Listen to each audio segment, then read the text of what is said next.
Canals और corporate farming से relevant जो है कोई कॉम्प्रोमाइज़ नहीं करेंगे, हम इनको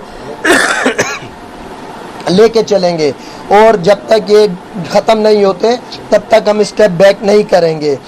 फर्दर ये जो पुलिस ने एक्ट किया है, वैसे हम सब ने अपना माइंड बनाया था कि जब गवर्नमेंट ने अनाउंस कर दिया था पीएम साहब ने ओपनली, तो हम अपनी स्ट्राइक की कॉल को जो कोर्ट्स की है रिकॉल कर लेंगे। लेकिन बदकिस्मती से ये जो अटैक्स हुए इसकी वजह से कल का पूरा दिन हम जो है पूरी जो कोर्ट्स हैं उसमें स्ट्राइक कॉल करेंगे और ऑनवर्ड्स जो है उसकी हम शिद्दत अब कम करके फुल डे से ख़त्म करके 12 बजे से ऑनवर्ड्स हम स्ट्राइक जो है कोर्ट्स की वो कॉल करेंगे। इसके बाद जो रेलवे ट्रैक्स से रेलेवेंट है उसका फ़ैसला हम सब 2 मई को करेंगे और 2 मई तक हम गवर्नमेंट को क्लियर बताते हैं कि ये धरनों को डिस्टर्ब मत करें, या तो आप अपना इजलास जल्दी बुला लें या फिर आप जो है सब्र करें। जैसे हम आपके इस सारी, ऐसा नहीं है कि ये सब वकील खुश हैं, ये सारी आवाम खुश है जो घरों से बाहर निकल के आए हुए हैं, ये सब भी तकलीफ़ में है। कोई 47 डिग्री में बैठा हुआ है, कोई 48 में, कोई 50 में, लेकिन आपकी वजह से अजियत में है और उस अजियत को वो बर्दाश्त करके सिर्फ एक वजह से खड़े हैं कि वो अपनी धरती माँ की हिफाजत कर रहे हैं। तो आपको ये चीज़ को समझना पड़ेगा। आप तो रेलवे ट्रैक से रेलेवेंट 2 मई को हम फैसला करेंगे, अगर गवर्नमेंट उसको वापस नहीं लेती है। इसमें हम जो जिन लोगों को हमारे मलीर में मारा है या डेरा मोड़ पे जिन लोगों के ख़िलाफ़ कार्रवाई की है, इसमें हमारी पूरी सीसी ने मुतफ़िक़ा तौर पे फ़ैसला किया है कि हम इनके ख़िलाफ़ एफ़आईआर काटेंगे। अगर एफ़आईआर नहीं कटेगी तो हम 22A की पटिशन में जाएंगे और अगर 22A में भी नहीं होगा तो हम डायरेक्ट कंप्लेन काट में जाएंगे। लेकिन हम इन लोगों को, जिन मुल्ज़िमान ने हमारे पीसफुल धरने को डिस्टर्ब करने की कोशिश की है, हम इनको नहीं छोड़ेंगे। उसमें CM साहब, होम मिनिस्टर साहब, IG सिंध साहब, SP, SHO और दीगर जो लोग इस सारे एक्ट में इन्वॉल्व हैं, उन सब के ख़िलाफ़ हम जो है इंशाल्लाह कानूनी कार्रवाई करेंगे। अगर ये FIR नहीं काटेंगे तो दीगर जो लीगल हमारी प्रोसीडिंग है उस कोर्स को एडॉप्ट करेंगे।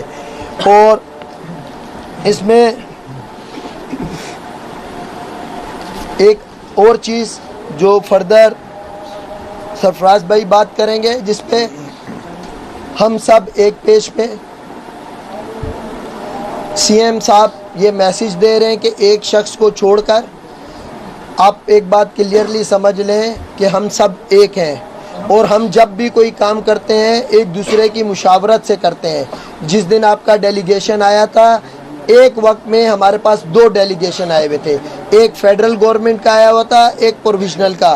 कमेटी ने फेडरल गवर्नमेंट की जिम्मेदारी मेरी और रहमान की और दीगर दोस्तों की, अशरफ समो भाई और दीगर दोस्तों की लगाई थी, और जो दूसरा प्रोविजनल का था उससे वो खुद मिल रहे थे।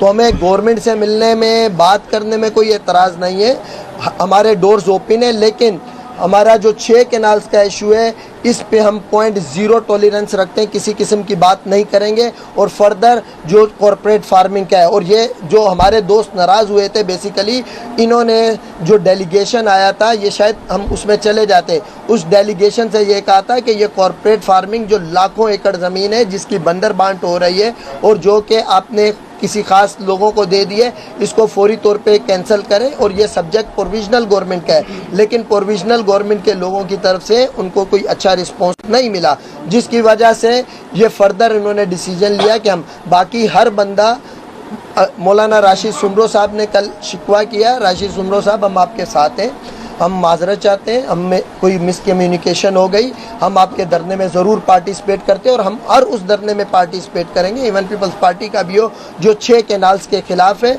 और 6 कैनाल्स को हम किसी सूरत एक्सेप्ट नहीं करेंगे।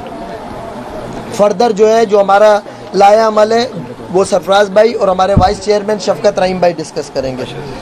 अशर भाई। बिस्मिल्लाहिर्रहमानिर्रहीम।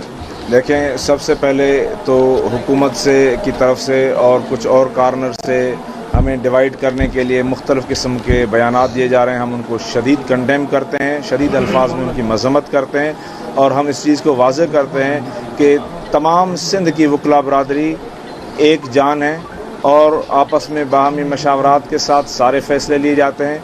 और कोई शख्स अगर ये समझे कि सरफराज मेतलो के चले जाने से या आमिर वड़ाइच के चले जाने से या अतर अब्बास सोलंगी के चले जाने से या सैयद जाफ़र अली शाह के चले जाने से या अशर साहब के चले जाने से, अशर खोखर साहब के चले जाने से या किसी और हमारे बाहर के नुमाइंदे के चले जाने से ये तहरीक रुक जाएगी, वो गलत फहमी में है। आज ये तहरीक सिंध के हर बच्चे में जीती है, ये तहरीक सिंध की हर खातून में है, ये तहरीक सिंध के हर मर्द में है। तो यह वकला बरादरी खाली उसको एक किस्म का हार्नेस कर रहे हैं, तहरीक बज़ात खुद चल रही है। उसका सबूत यह है कि हम इतने दिनों से यहाँ पे, आज 10 दिन हमारे मुकम्मल हो गए, हमें 1 रुपया खर्च नहीं करना पड़ा, लोग खुद ही आके यहाँ पे कंट्रीब्यूट करते हैं। लाखों की तादाद में लोग यहाँ पे रोज़ाना आ रहे हैं।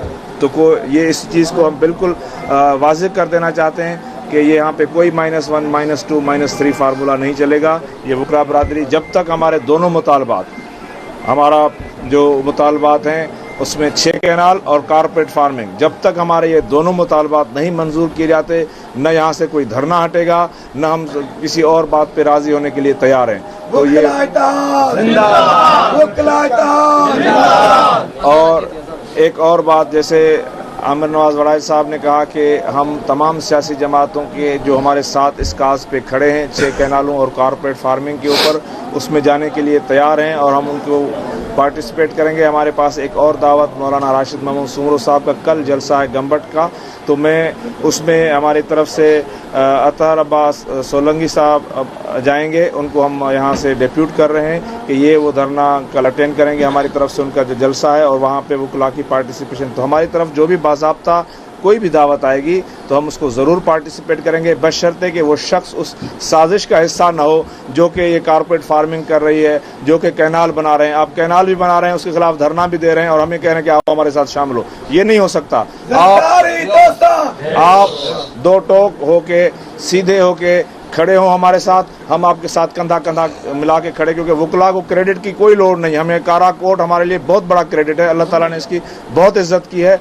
कोई भी सियासी, समाजी, मजहबी जमात अगर क्रेडिट लेना चाहती है और ये कल कैनालों को और कारपेट फार्मिंग को मनसूख करा देनी, हम भी उसका शुक्रिया अदा करने चले जाएंगे। तो हम सारे साथ हैं, सिंध की अवाम हमारे साथ है और इंशाअल्लाह ताला ये तब तक हमारी तहरीक अपने पूरे ज़ोर और शोर से जारी रहेगी जब तक 6 कैनाल और कारपेट फार्मिंग मनसूख नहीं की जाती। कुछ मज़ीद बातें हमारे दरमियान हैं जो हमारे वाइस चेयरमैन अशर खोखर साहब हैदराबाद के प्रेसिडेंट हैं, ये मुख्तसर कुछ अपना बयान दें। तो आपको मीडिया को बताना चाहते हैं कि हमारा मैसेज बिल्कुल क्लियर है।